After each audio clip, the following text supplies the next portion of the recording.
거룩한 주일 주님과 함께 거룩한 예배 드리겠습니다. 제가 한국에 갈 때마다 만나 뵙는 A 모라는 목사님이 계십니다. 근데 그분은 이제 벌써 50대 후반으로 접어들었는데 아직까지 결혼을 안 하셨어요. 좋은 대학을 나오시고 또 집안도 좋으시고 아주 남부러울 게 없는 분이세요. 지금도 뵈면은 청년같이 아주 밝고 건강하게 사십니다. 근데 다만 그분의 목소리가 그 소천하신 고 옥하는 목사님하고 목소리가 너무나도 유사해요. 눈 감고 들으면은 옥하는 목사님 사투리 그 목소리 억양이 아주 똑같은 그런 분이십니다. 근데 혼자 지내는 게 너무 안타깝잖아요. 그래서 주위에 있는 분들이 계속 소개시켜 주려고 그래도 이분은 한사코 거부를 합니다. 왜 그런가? 이번에 그 이유를 확실히 알게 되었습니다. 왜 결혼을 안 하시고 저렇게 계시나? 또 제가 얘기했더니 또 거부를 하세요. 도대체 이유가 뭡니까? 왜 이렇게 혼자 외롭게 지내세요? 이렇게 얘기했더니 야, 내가 너희들 도움 못 받아서 여자 하나 못 사귀겠냐? 내 능력으로 얼마든지 사귈 수 있어. 그런데 이분이 보니까 결혼한 분들을 상담한 거예요. 결혼한 분들을 잘 살펴보고 그러고 내린 결론이 그분이 아주 경상도 전형적인 남자로서 가부장적인 그런 사고방식을 가지고 계신 분인데 야, 요즘 결혼해봤더니 아내가 알아주지도 않고 아이들도 알아주지도 않고 남편은 뼈 빠지게 고생하면서 희생만 하더라. 그렇게 살려니 나는 자유롭게 살란다 하면서 그 독신을 자유롭게 즐기는 그런 분을 보게 되었습니다. 참 얘기 들어보니까 맞는 것 같아요. 나도 보니까 나름대로 이렇게 남편으로서 아버지로서 이렇게 수고를 했는데 알아주는 것 같지가 않아요. 항상 이 남자들은 수고만 해야 되고 옛날은 그래도 가부장적인 권위라도 있었지. 요즘은 그런 것도 없으니까 참 왜 이렇게 결혼 생활을 해야 되나. 그 목사님 얘기를 듣고 보니까 약간 이렇게 저도 넘어가는 듯한 그런 느낌을 받았습니다. 근데 그분도 염려가 있어요. 홀로 살기 때문에 자유를 마음껏 누리지만 그분이 염려는 내가 어쩌다가 이렇게 갑자기 심장마비나 뭐로 탁 죽게 되었을 때 누가 알아봐 줄 사람이 없다는 것이죠. 홀로 고독사해 가지고 며칠 동안 이렇게 시신이 썩어 있으면은 이거 얼마나 하나님께 영광 가리는 것이냐. 그러니 종종 내가 살았는지 죽었는지 연락 좀 해다오. 이렇게 주위에 있는 분들에게 항상 이렇게 말씀을 하면서 이렇게 독신을 즐기는 그런 분이십니다. 우리가 살아가면서 인생의 외로움을 해결하려고 결혼도 하고 가정도 꾸리고 이렇게 공동체에 들어오는 것 같습니다. 독신의 청년의 때는 내가 빨리 결혼하면 이 외로움을 극복할 수 있겠다 생각합니다. 그런데 결혼을 해서 집에 들어가면 어떻습니까? 아내가 있고 남편이 있고 또 아이들이 북적대더라도 여전히 외로움을 느끼게 됩니다. 왜? 외로움이라는 것은 애시당초 우리가 극복할 수 있는 것이 아닙니다. 우리는 인간이기 때문에 외로움이 우리와 따라다니면서 외로움과 더불어 살 수밖에 없습니다. 외로움을 극복하려고 여러 가지 방법을 찾아봅니다. 그래서 외로움을 극복하는 방법, 이거를 보면은 사람이 이렇게 외로움을 극복하기 위해서는 운동을 해라. 몸이 건강해지면은 외로움을 덜 느낄 것이다. 또 주위의 사람들과 의미 있는 사귐과 만남을 가져라. 그러면 외로움이 극복될 것이다. 아니면 여행을 가라. 그러면 외로움이 극복될 것이다. 잠을 푹 자라. 그러면 외로움의 감정이 사라질 것이다. 이런 얘기를 하는데 원래 외로운 사람이 그런 걸 한다고 채워지는 것이 아니에요. 만약 그런 걸 해서 채워진다면 이 방법을 쓸 필요가 없겠죠. 여행을 가도 여전히 외로움이 따라옵니다. 여전히 고독해요. 사람을 만나도 처음에는 의미 있는 만남 반갑지만 또 지나고 나면 또 외로워집니다. 그러면서 깨닫는 것이 있습니다. 외로움은 우리가 무엇을 한다고 극복되거나 채워지는 것이 아니라는 것입니다. 또 외로움은 피한다고 피할 수가 없어요. 항상 외로움은 우리를 따라다닙니다. 혼자 있거나 그래서 사랑하는 사람을 만나거나 잠시 기쁘지만 또 외로워집니다. 여러분 혼자 있다가 결혼하면 외로움이 채워지던가요? 사라지지 않습니다. 남편이 있고 아내가 있고 그래도 여전히 외로움을 느껴요. 왜 그럴까요? 왜냐하면 남편과 아내는 남이기 때문이에요. 나를 완전히 이해해주지 못합니다. 나를 완전히 공감해주지 못해요. 자녀들이 있어도 그렇습니다. 자녀들이 아버지로서 어머니로서 알아줄까요? 때로는 무시하고 있는 듯 없는 듯 이렇게 살아가기도 마련입니다. 그럼 우리 자녀들은 외로움이 없을까요? 자녀들도 마찬가지예요. 아빠가 엄마가 나를 못 알아줘. 아빠가 엄마가 맨날 왜 너는 그거밖에 못하니? 왜 너는 이렇게 사니? 나를 이해해주지 못하고 공감을 못해줘요. 그래서 자녀들도 여전히 외로움을 느끼게 됩니다. 공감과 이해에 대한 부족으로 우리는 항상 외로울 수밖에 없습니다. 그러면 공감하고 이해해주면 외로움이 사라질까요? 그렇지가 않습니다. 여전히 외롭습니다. 왜? 이 세상에서 나 자신을 완전하게 공감해주고 이해해줄 사람은 한 사람도 없기 때문입니다. 특히 나이가 들수록 몸이 아프면 외롭다고 느껴집니다. 내 아픈 것, 나이 든 것도 서러운데 아파가지고 외롭고 고통스러워 서럽고. 그래서 외로움에 대해서 어떤 사람은 이렇게 정의를 내립니다. 외로움은 나를 이해해주지 못하는 세상과 내가 이해시켜주지 못하는 세상과 마주하여서 나를 바라보는 연민의 감정이다. 알듯 말듯 뭔가 이렇게 어려운 말 같지만 뭔가 느껴지지 않습니까? 아, 그런 뜻인가 보구나. 외로움의 실체. 세상이 나를 이해해주지 못해요. 나를 알아봐주지 못해요. 그래서 외롭죠. 또 내가 세상을 사람들을 이해시키려고 해도 도대체 알아듣지를 못해요. 그러고 나를 바라보니까 야, 정말 나는 외롭구나. 이 우주에서 나 혼자만이 동떨어 있는 것 같구나. 이런 느낌을 갖는다는 것입니다. 이 외로움은 우리가 뭔가를 채우거나 극복할 수 있는 것이 아니라는 것입니다. 그럼 우리가 외로움을 맞이했을 때 어떻게 해야 됩니까? 무엇을 해야 됩니까? 오늘 우리가 읽은 사도 바울은 그 외로움의 아주 전형적인 모습을 보여주고 있습니다. 세상에 아무도 자신을 알아봐주지 않는 것 같고 주위 사람들이 다 떠나고 지금 로마 감옥에서 사형 선고를 받았습니다. 이제 죽음을 기다리는 시점입니다. 인생에 가장 외롭고 고독하고 두려울 때 처해 있는 것이 바로 지금 사도 바울입니다. 그때 사도 바울이 무엇이라고 말합니까? 디모데후서 4장 6절을 한번 보겠습니다. 이렇게 말씀합니다. 전제와 같이 내가 벌써 부어지고 나의 떠날 시간이 가까웠도다. 그가 하나님 앞에 원어로 보면은 이제 핏방울이 부어지는데 그의 모든 삶과 에너지와 핏방울을 다 부었다는 것입니다. 한 방울도 남기지 않고 다 부었어요. 그리고 어떤 순간이 앞두고 있습니까? 떠날 시간이 가까웠도다. 이제 죽음이 앞에 놓여져 있다는 것입니다. 사도 바울은 그 일생을 어떻게 살았습니까? 당시에 그 넓은 로마의 제국 여러 차례 다니면서 곳곳에 교회를 세우고 제자들을 세우고 그 과정에서 수없이 핍박을 받고 돌팔매질을 당하고 또 배가 파손되기도 하고 겨우 살아남았더니 또 감옥에 갇히고 돌팔매질을 당하고 매를 맞고 일생을 다해서 모든 핏방울 하나까지 다 하나님 나라를 위해서 쏟아 부었어요. 그러고 났더니 남겨진 것은 이제 떠날 시간, 죽음을 앞두었다는 것입니다. 그런데 홀로 남겨졌어요. 그 날짜만 기다리고 있는 중입니다. 사랑하는 사람들 다 떠났죠. 또 어떤 사람은 배신하고 등을 돌렸죠. 외로운 상황에 처해 있었어요. 그러자 생각나는 사람이 있었어요. 누구일까요? 디모데. 너는 내게 속히 오라.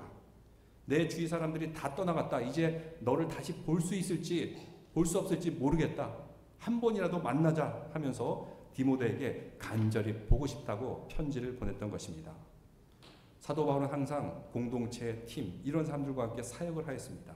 그의 제자들이 그를 따라다녔어요. 근데 인생의 마지막 앞에서 죽음을 앞두고는 다 멀리 떨어져 있었던 것입니다.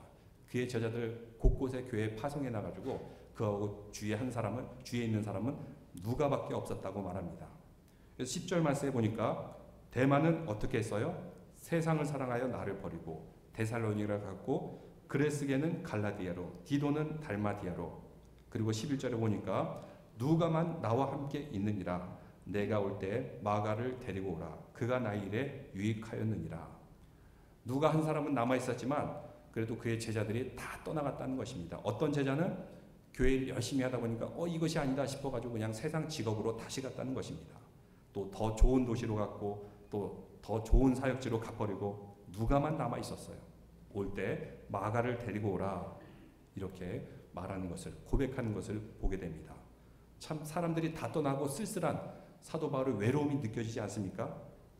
예전에 해태 타이거스라는 유명한 그 강팀이 프로야구 팀이 한국에 있었는데 거기에 김응용 감독, 나이 많은 감독 아시죠?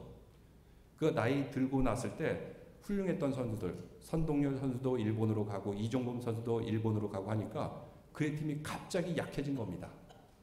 맨날 야구만 하면 지게 돼요. 한때는 승승장구했는데 이제는 노년이 되어서도 서러운데 계속해서 그의 팀이 지는 거예요. 그래서 그러자 이제 기자들이 인터뷰하니까 그가 한 유명한 말, 인상을 팍 쓰면서 동열이도 가고 종범이도 가고 그 말. 이거를 개그맨들이 막 흉내내가지고 아주 그 유행했던 그런 유행어가 있습니다. 지금 사도 바울이 마치 이와 같은 처지인 것 같아요.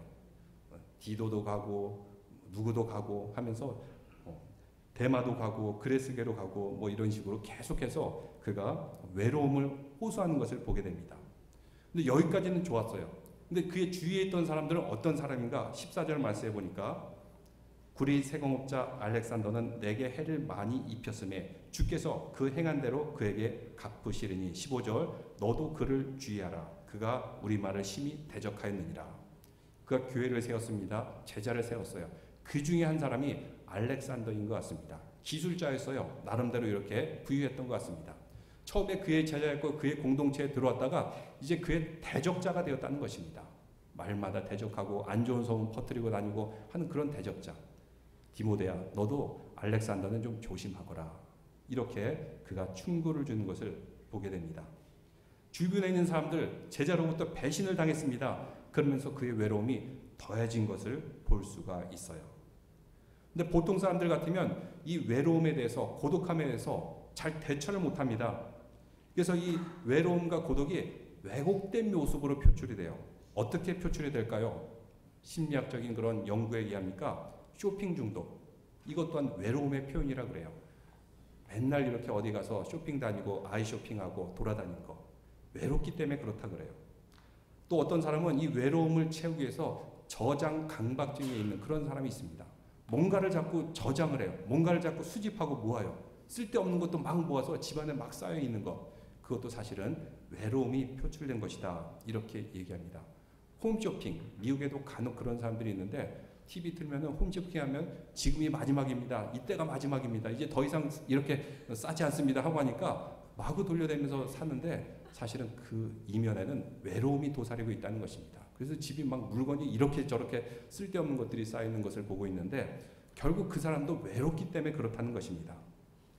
이렇게 외로움에 대처하는 방법이 건강치 못한 사람들이 있습니다. 그래봤자 더욱더 외로워질 뿐입니다. 사도 바울은 이렇게 외로운 때 이것을 어떻게 극복했는지 보여주고 있는데 그는 이 외로움의 시간에 어떻게 대처하면서 극복하고 있습니까? 그는 그 외로움의 시간에 온전히 하나님과 만나는 시간으로 삼고 있습니다. 어떻게 해요? 우리 표가 있잖아요. 말씀과 기도로 온전한 관계를 회복하는 시간. 이것으로 그는 극복하게 된 것을 볼 수가 있어요. 그래서 4장 13절 말씀을 다 같이 읽어보겠습니다. 내가 올 때 내가 들어와 갑옷 집에 둔 겉옷을 가지고 오고 또 책은 특별히 가죽 종이에 쓴 것을 가져오라. 추운 겨울을 나기 위해서 옷을 가져오라. 그리고 책을 가져오라. 말씀을 읽고 기도하기 위해서 그는 책을 가져오라. 이렇게 말했던 것입니다. 말씀을 읽고 기도하고 그 다음에 무엇을 했을까요? 감옥에 있었기 때문에 그는 책을 저술하게 됩니다. 성경을 저술하게 돼요. 그래서 신약의 복음서 뒤에 있는 그 서신서의 대부분은 90%는 사도 바울이 저술을 했어요. 언제 그렇게 했을까요? 맨날 이렇게 전도하러 다니고 교회를 세우고 그 당시 세계를 여러 차례 왔다 갔다 여행만 했던 사람이 언제 이렇게 성경을 다 쓸 수 있었어요? 감옥에 있을 때 그는 성경을 저술할 수가 있었던 것입니다. 그람을 통해서 우리가 사도 바울을 통해서 하나님을 만날 수 있었고 또 우리가 복음을 들을 수 있었던 거 아닙니까? 그는 그 외로움의 시간을 말씀으로 기도로 묵상으로 채워넣음을 통해서 또 성경을 읽고 사람들에게 가르침을 계속함을 통해서 이 외로움의 시간을 온전하게 하나님과 만나는 시간으로 채워간 것을 보게 됩니다. 우리 믿음의 성도들도 내가 외롭다, 서럽다 주저앉지 마세요. 그 시간에 우리가 말씀과 기도로 채우고 또 주님의 사역으로 채우시기를 주님의 이름으로 축원합니다. 하나님께서도 태초에 세상을 창조하셨을 때 시간과 공간을 쫙 창조하시고 난 후에 그리고 거기에 뭔가를 채워넣기 시작했어요. 빛이 있으라. 그리고 하늘과 땅과 바다를 창조하시고 바다에 있는 물고기들, 땅에 있는 동식물들, 그리고 공중에 있는 새들, 이렇게 공간을 계속해서 채워 넣으셨던 것입니다. 우리 믿음의 사람들도 우리의 외로움, 우리의 허전한 공간들을 하나님의 생명력 있는 말씀과 기도로 계속해서 채우시기를 바랍니다. 근데 최근에 사람들을 보면은 이 습성이 생겼어요. 외로운 시간, 심심한 시간, 외로울 틈이 없어요. 심심할 틈이 없어요. 왜? 계속 이렇게 스마트폰을 봐요. 스마트폰 보는 거. 한국 사람들 특히 이제 많이 보는데 지하철 타면 다 보고 있어요. 우리 아이들이 놀래더라고요. 한국 사람들은 왜 저렇게 다 저것만 쳐다봐요? 한국만 아니라 미국도 그렇잖아요. 어디 뭐 있으면 항상 스마트폰 보는 사람들을 많이 볼 수가 있습니다. 아이들이 이렇게 자라나면서 부모가 좀 놀아주기 귀찮을 때 스마트폰이나 태블릿 이렇게 던져주는 것도 우리가 흔히 볼 수가 있는데, 정작 이것을 발명한 스티브 잡스, 그는 이것을 발명했기 때문에 이것이 얼마나 해악을 끼친 줄 알아요. 그래서 자기 자녀들에는 절대로 안 준다고 합니다. 절대로 스마트폰 안 주고 TV도 못 보게 하고 책만 읽히고, 아주 이율배반적인 나쁜 사람이죠. 그가 한 유명한 이야기가 있습니다. 사색하는 자가 검색하는 자를 이길 것이고, 스토리를 만드는 자가 스펙을 쌓는 자보다 나을 것이다. 무슨 뜻인지 이해가 어렴풋이 되시죠? 막 뭔가를 검색하려고 그러는데 그렇게 검색하지 말라는 것입니다. 다 쓸데없는 것이란 거예요. 뭐 어느 정도 도움은 되지만 그것보다 사색을 하라는 것입니다. 검색하는 자를 이길 것이고, 또 뭔가 스펙을 쌓아서 좋은 직장에 가고 뭔가 자기를 갖추려 했는데 스펙 쌓는 것보다 더 중요한 것은 나의 삶에 스토리를 만드는 것. 딱 스티브 잡스 이야기지 않습니까? 그가 스펙을 쌓았던 것도 아닌데 그렇게 최고의 자리에 오를 수 있었던 것. 삶을 스토리로 만들었어요. 우리 신앙으로 적용하자면 우리는 어떻게 해야 됩니까? 우리 또한 세상에 무엇을 막 찾기보다는 묵상하는 자가 되어야 될 줄로 믿습니다. 또 스펙을 쌓기보다는 우리의 삶을 하나님의 이야기로 만드시길 바랍니다. 하나님의 역사로 만들어야 됩니다. 이것이 바로 우리가 외로움을 채워넣는 방법입니다. 또 사도 바울은 16절에 말하기를, 여러분 16절 말씀 다 같이 읽어보겠습니다. 내가 처음 변명할 때 나와 함께한 자가 하나도 없고 다 나를 버렸으나 그들에게 허물을 돌리지 않기를 원하노라. 그를 버렸습니다. 배신했습니다. 하지만 그들이 다 허물이 있었던 것은 아니다라는 것도 인정했어요. 나이가 들고 나서 보니까 그래, 나도 뭔가 좀 잘못한 것이 있었지. 우리가 성경을 보면 알겠지만 마가를 데려오라 했지만 옛날에는 마가 너는 따라오면 안 돼. 너 같은 인간은 필요 없어 했던 그런 아주 불같은 성격의 사람이었어요. 그러니까 뭔가 나에게도 다 잘못이 있었다는 것입니다. 그렇기 때문에 사람들이 떠나갔던 것이지. 그가 이것을 인정했다는 것입니다. 다른 사람 원망하지 않겠다는 것입니다. 과거의 상처, 아픔, 떠났다고 배신했다고 이 기억을 담아두는 것이 아니라 다 흘려보내겠다. 왜? 계속해서 나는 주님의 복음의 사역을 감당해야 되니까. 외로움과 홀로 된 자리에서 그는 기도와 말씀으로 채워놓고 하나님의 사역을 향해서 끝까지 완주하고자 하는 모습을 우리 성경을 통해서 볼 수가 있습니다. 믿음의 조상들이 그러했습니다. 다윗도 그러했고 모세도 그러했고, 그들은 홀로 있는 시간에 무엇을 하였습니까? 기도하고 찬양하고 말씀 묵상함 통해서 그 홀로 있는 시간에 하나님을 온전히 만나려고 했어요. 이것으로 채워나갔습니다. 이사야서 51장 2절에 이렇게 말씀합니다. 너희의 조상 아브람과 너희를 낳은 사라를 생각하여 보라. 아브람이 혼자 있을 때 내가 그를 부르고 그에게 복을 줘 창성하게 하였느니라. 아브람을 언제 불렀어요? 혼자 있을 때 불렀다. 외로울 때 불렀다는 것입니다. 그 부르심 속에, 그 외로움 속에 하나님의 축복이 담겨 있었다는 것입니다. 고향 친척의 집을 아브람을 떠났어요. 홀로 있었어요. 고향 친척 그 집에 있을 때 부르지 않으셨어요. 하나님께서는 아브람을 홀로 있는 외로움, 고독의 자리로 몰아넣게 됩니다. 그 외로움의 자리에서 그는 하나님 앞에 제단을 쌓고 여호와의 이름을 불렀다. 예배드리고 말씀드리고 기도함을 통해서 나중에는 복을 나눠주는 믿음의 조상이 되었던 것입니다. 만약 아브람이 그 고독과 외로움을 견디지 못해서 다시 고향 친척집으로 갔다면 어떻게 됐을까요? 또 아브람이 이 외롭고 심심하다, 홀로 되었다라고 싶어서 조카 롯을 따라서 소돔과 고모라로 들어갔으면 어떻게 됐을까요? 그가 믿음을 온전히 지킬 수 있었을까요? 하나님을 온전히 만날 수 있었을까요? 그는 그러지 못했을 것입니다. 그러나 아브라함은 외로움과 고독의 자리, 홀로 있는 자리에 과감하게 피하지 않고 그 자리로 나아갔어요. 뭔가를 채우려고 막 애쓰질 않았습니다. 그가 뭐 안다라고 애쓰고 그런 모습이 성경에 보이던가요? 그는 전전긍긍하지 않고 자식이 없어도 그냥 기다리고 또 외로움이 있어도 하나님을 의지하면서 항상 인내하는 사람이었어요. 아브라함의 아들 이삭도 그랬습니다. 그도 또한 결혼을 못했어요. 40이 넘어서까지. 그때 무엇을 하였습니까? 홀로 광야에 나가서 들판에 나가서 묵상하고 기도하다가 결혼의 소식을 듣게 되었습니다. 아내가 있을 것이다. 너의 아내를 데려올 것이다. 또 그의 아들 야곱은 어떠했습니까? 집에서 도망쳐 나왔어요.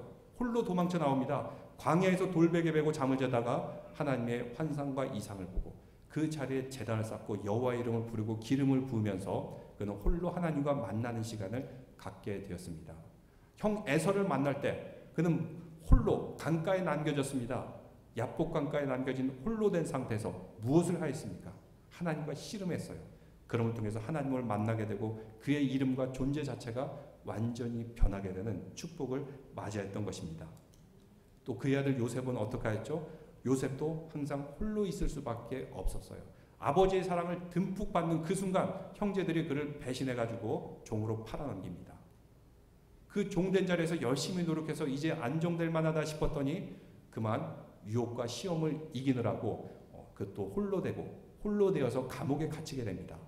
누구도 그의 억울함을 들어줄 사람이 없어요. 공감해줄 사람이 없습니다. 완전 홀로 되었어요. 근데 그는 그 외로움과 홀로 된 고독의 자리에서 하나님을 온전히 만나서 나중에 큰 은혜와 축복을 받는 믿음의 조상이 된 것을 우리가 볼 수 있습니다. 예수님도 그러하셨습니다. 예수님은 갈 때마다 사람들이 막 몰려다녔습니다. 우르르 몰려다녔어요. 오늘날로 말하면 소위 스타와 같은 거죠. 근데 여러분 아십니까? 오늘날의 그 유명한 영화배우, 가수 이런 스타들이 굉장히 외롭고 고독해가지고 약물 중독으로 죽는 경우도 있고 또 여러 가지 안 좋은 소문에 휩싸이는 그런 사람도 볼 수가 있습니다. 예수님도 주위의 사람들이 항상 쫓아다녔습니다. 우르르 사람들을 몰고 다녔어요. 근데 예수님들은 이 사람들과 함께 자신의 외로움을 채우려고 하지 않고 오히려 틈이 날 때마다 외로움의 자리로 나가셨어요. 기도의 자리, 또 말씀의 자리, 하나님과 만나는 외로움의 자리로 나아가셨습니다. 얼마나 외로우셨던지 새도 둥지가 있고 여우도 굴에 있지만 인자는 뭐라고 하셨어요? 머리둘 곳이 없도다. 어디 빌붙어 있을 때도 없었다는 것입니다. 외로우셨어요.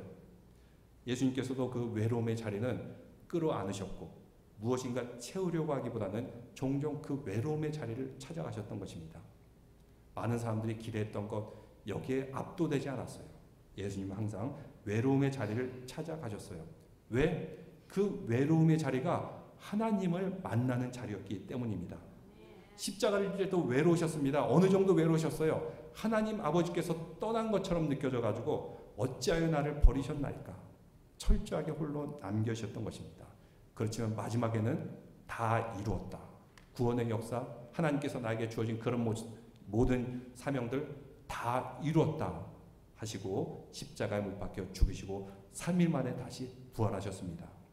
이렇게 외로움의 자리는 고독의 자리도 아니고 버림받은 자리도 아니고 바로 그 자리에서 하나님을 볼 수 있고 하나님을 만나는 자리가 될 줄로 믿습니다. 그러기 위해서는 말씀과 기도와 묵상으로 주님의 사역으로 계속해서 채워나가야 되는 것입니다. 외로움과 고독, 연약함 이것을 뭔가 피하려 하고 떨쳐버렸던 것이 아니라 이 자리를 이용해서 하나님을 만나는 시간으로 삼는 것이었습니다. 그래서 바로 말씀과 기도와 묵상이 필요합니다. 마지막으로 외로울 때 우리는 무엇을 해야 되나? 나보다 더 외로운 사람, 홀로 된 사람들의 사랑으로 하나님의 사랑으로 채워주시기를 바랍니다. 예수님께서 외로움의 자리에 있었지만 하나님을 사랑하고 내 이웃을 내 몸과 같이 사랑하라. 사랑을 베풀라고 말씀하셨어요. 세상에서는 나만 사랑하라, 너만 소중하다 이렇게 얘기합니다.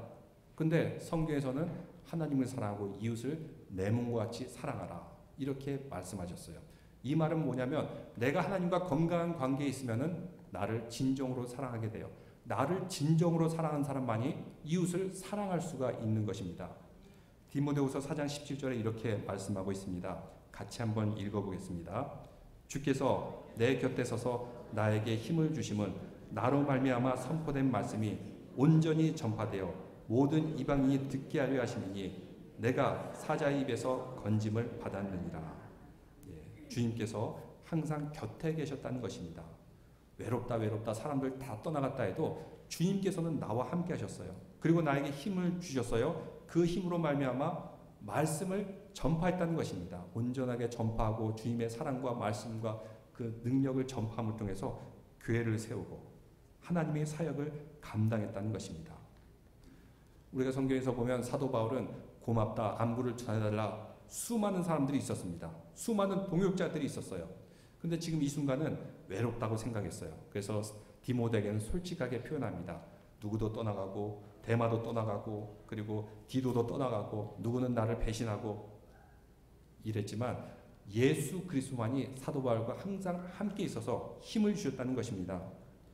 우리도 살아가면서 때로는 야 나는 참 외롭다. 내가 신앙생활 열심히 하는 건데 나는 왜 홀로 됐나? 이렇게 느껴지지 않습니까? 그래서 왜 나에게 관심이 없지? 왜 나에게 전화 한마디도 없지? 막 이렇게 외로운 그런 사람들이 있습니까? 그럴 때일수록 그러지 마시고 어떻게 해야 됩니까? 더 외로운 사람, 더 홀로 된 사람 찾아가지고 전화하고 위로하고 식사를 하는 이런 분들 볼 수가 있는데 참 그런 분들이야말로 주님의 사역을 잘 감당할 줄로 믿습니다. 더 외로운 사람, 더 홀로 된 사람 어떻게 돌보고 섬길 것인가? 우리 교회 있는 그 여러 가지 봉사하시는 분들, 우리 소그룹 리더들 참 수고 많지 않아요? 이분들도 외로워요. 좀 가서 격려해주고 칭찬해주고 뭐 밥도 좀 사주시기 바랍니다. 또 교구장님들 외롭습니다. 다. 그러니까 여러분들이 격려해주고 사랑의 말을 전해주고 또 식사도 대접해주고 참 수고하시는구나. 사역자들 참 수고하시는구나. 이런 모든 분들. 그럴 때만이 우리 교회를 의미 있는 관계들로 채워나갈 수가 있는 것입니다.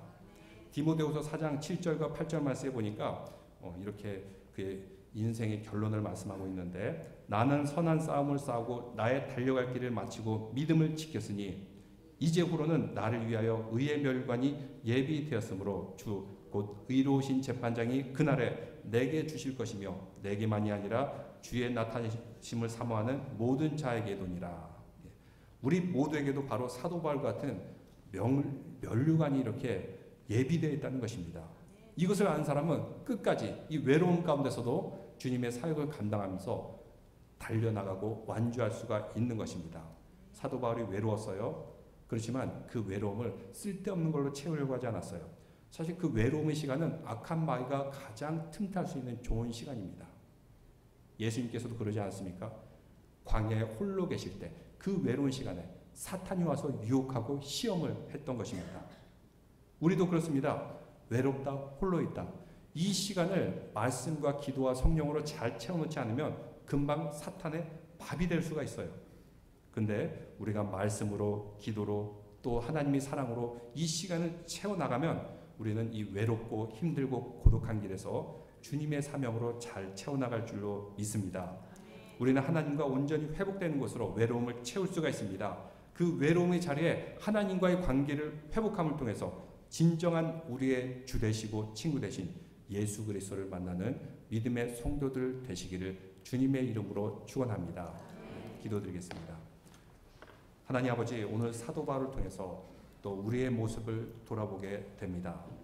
외롭다, 홀로 되었다, 고독하다 한탄하지 말고 이 시간 말씀과 기도와 묵상으로 주님을 온전히 만나게 하여 주시옵소서. 또한 우리의 외롭고 홀로 된 시간, 우리보다 더 고독하고 외롭고 홀로 된 사람들에게 사랑을 베풀고 주님의 말씀을 전함으로 채워나갈 때 우리의 삶을 통해서 주님께서 축복의 통로로 사용하실 줄 믿사오며 예수 그리스도 이름으로 기도드리옵나이다. 아멘. 다 함께 자리에서 일어나신 후에 찬송가 406장 찬송 드리겠습니다.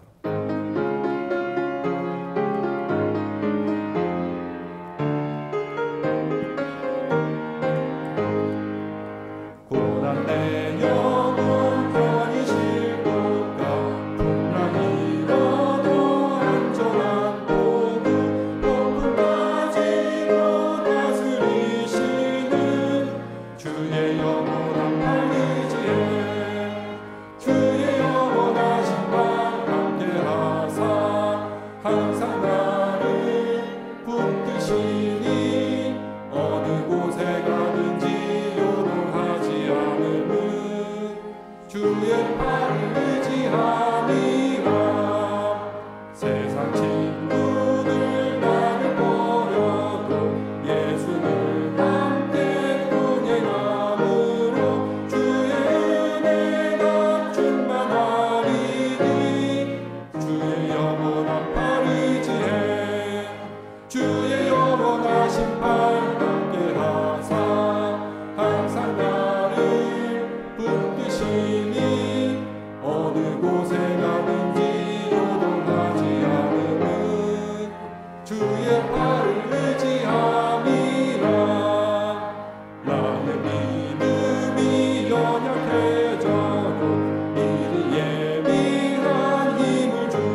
함께 봉헌 찬송 드리겠습니다.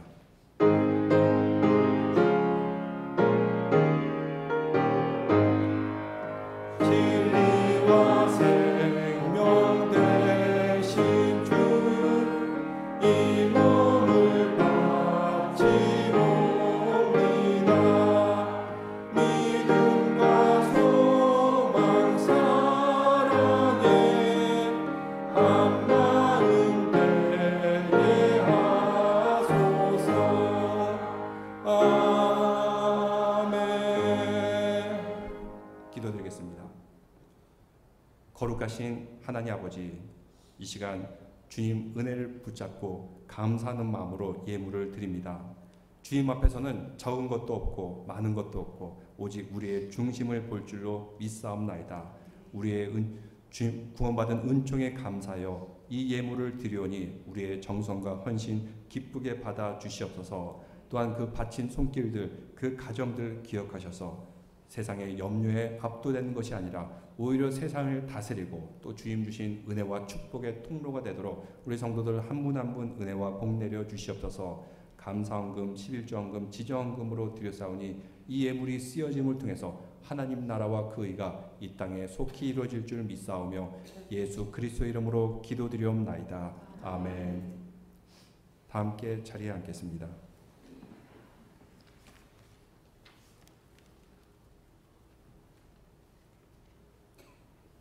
오늘 우리 교회 방문하신 분이 계신데요. 조선경 성도님, 선 파워스, 스테픈 파워스 성도님, 차타누가에서 오셨네요. 어디 계시오? 잠시 자리에서 일어나 주시면 박수로 환영하겠습니다. 예, 주님의 이름으로 축복하고 환영합니다.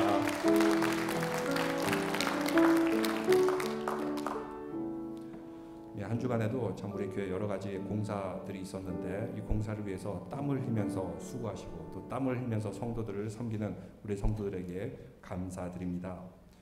2019년도 남성교회 전국연합회 비전 컨퍼런스가 있습니다. 9월 26일 목요일부터 28일 토요일까지인데요. 접수 마감은 8월 15일입니다. 장소는 LA에 있는 토렌스 장로 교회입니다. 사실 우리가 참 이 교회를 잘 섬기시고 또 봉사하셨는데 외부에서 다른 사람들은 저 대도시나 이런 도시들은 어떻게 교회를 섬기고 봉사하고 어떻게 교회들이 이렇게 운영되는지 잘 모를 때가 있어요. 그래서 여러분들 우리가 또 도전받고 또 신앙으로 또 우리가 채우고자 하시는 분들은 또 새로운 것 채우고자 하는 분들은 이런 데 한번 가시면은 또 좋은 말씀을 듣고 또 좋은 성도들 만남을 통해서 우리가 영적으로 도전을 받을 수 있어요. 여러분 한번 생각해 보시고 또 가시면은 또 교회에서 좀 지원을 해 드리려고 합니다. 여러분 꼭 기도하시고 또 생각해 주시기 바랍니다. 중보기도 모임 매주일 오전 10시 15분에 있습니다. 그리고 오늘 오후에도 선교부 모임 계속해서 있습니다. 장소가 좀 변경될 것 같은데 나중에 이렇게 오시면 또 말씀드리겠습니다. 원어민과의 대화 주일 오전 9시 반에 있고요. 이번 달은 친교 관리 담당을 1교구에서 해주시면 감사드리겠습니다. 오늘 헌화는 김재진 장로님, 박영순 권사님 드렸습니다. 감사드립니다. 다 함께 자리에서 일어나신 후 찬양 드리며 세상을 향해서 나아가겠습니다.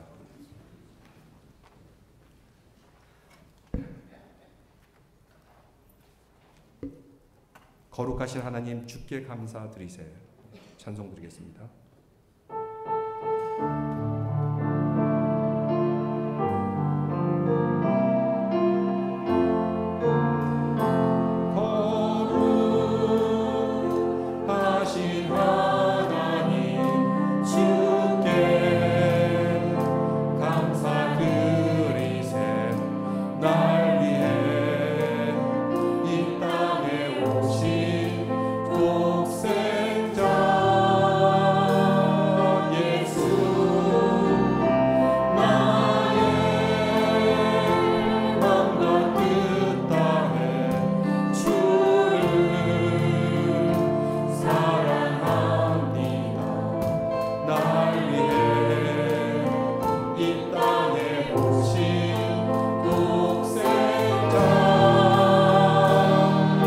들고 찬양 드리겠습니다.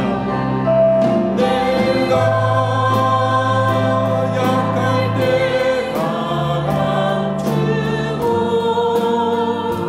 바다 날 때 우리를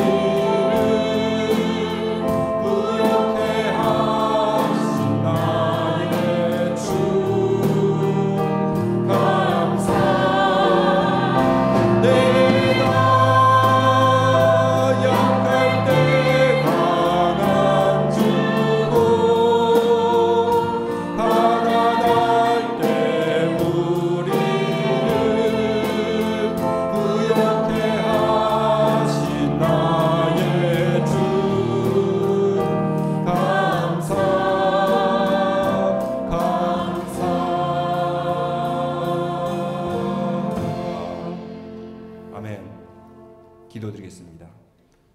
지금은 우리 주 예수 그리스도의 은혜와 하나님의 놀라우신 사랑과 성령님의 감동 교통하심이 고독과 외로움의 시간에 하나님과 온전히 만나기 위해서 말씀과 기도로 채우고 이웃 사랑으로 채우는 모든 성도들 위해 영원히 함께하기를 간절히 축원하옵나이다. 아멘.